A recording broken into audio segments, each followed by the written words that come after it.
Vincent Parisot, RTL Matin. Il est 8h moins 10 et donc ce matin sur RTL, Jean-Michel Apathy, vous recevez un ancien Premier ministre. Bonjour Dominique de Villepin. Bonjour. Les Tunisiennes descendent dans les rues depuis bientôt un mois pour dire leur frustration et leur désarroi. La police tunisienne tire à balles réelles sur ces manifestants. Écoutez au micro de l'envoyé spécial d'RTL le désarroi d'une mère. On a sorti en courant. Je trouvais mon fils dans la rue avec le sang qui coule de sa bouche, de ses oreilles. Il y a un trou ici. Il est en train de mourir.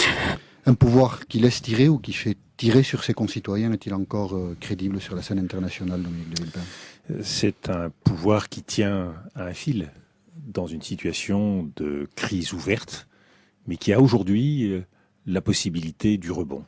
S'il sait tenir ses engagements, le président Ben Ali a tenu hier des paroles fortes. Il a pris des engagements forts.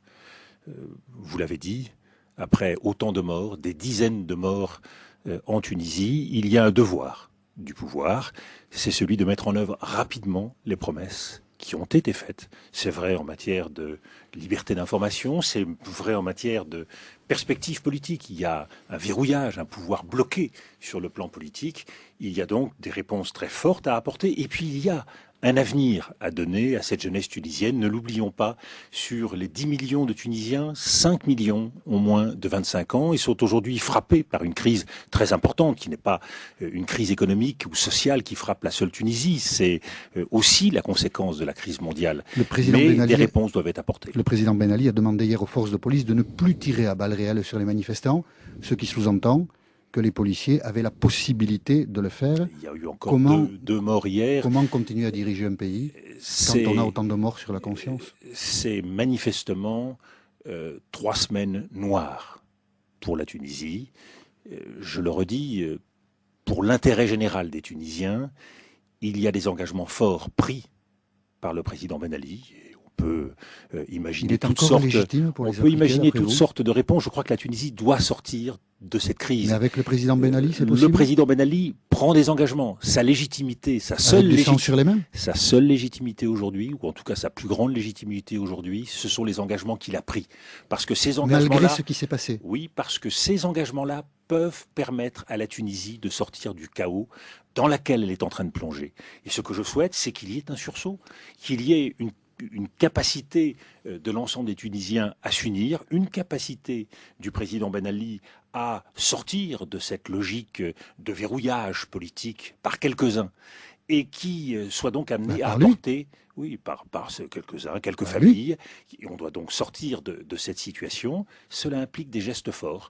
Vous avez raison, nous sommes dans une crise profonde, et c'est au vu de ces gestes, au vu du respect de ses engagements, que le pouvoir réussira ou ne réussira pas à passer ce cap. Pour tenter de décrire simplement la réalité à laquelle nous sommes confrontés, Dominique de Villepin, est-ce qu'on peut dire que l'Europe, la France, est complaisante avec le président Ben Ali, son régime et ses actes, par peur de l'islamisme ? Alors, vous permettez au diplomate que je suis de se soucier ce matin seulement d'apporter des réponses.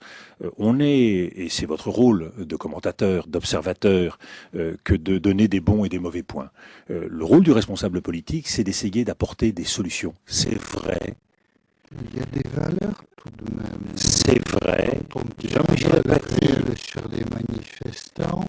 Jean-Michel Apathy. On contrevient à des valeurs que le commentateur et le responsable politique défendent en commun. Vous avez raison, mais c'est vrai qu'il y a des réponses à apporter, et la France peut contribuer à apporter ces réponses. Ne l'oublions pas, nous sommes un pays très anciennement ami de la Tunisie. Nous sommes le premier partenaire de la Tunisie, le premier investisseur. Nous avons une communauté d'origine tunisienne très importante en France. Ce sont autant de devoirs vis-à-vis de la Tunisie. Et nous devons être chef de file pour contribuer à apporter une réponse économique et sociale aujourd'hui à la Tunisie,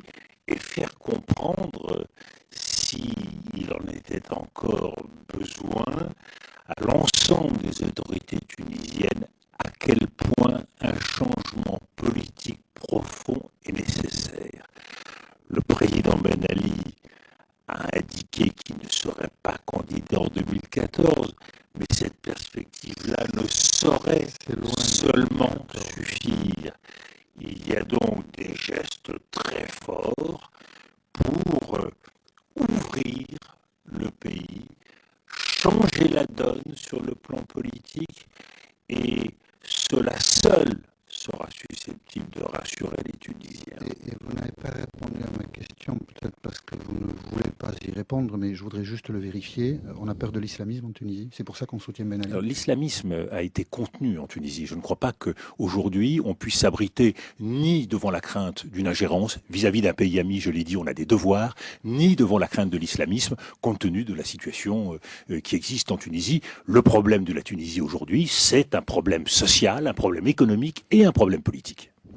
Un autre dossier difficile est devant nous. Au Niger, des incertitudes demeurent sur les circonstances de la mort des 2 otages.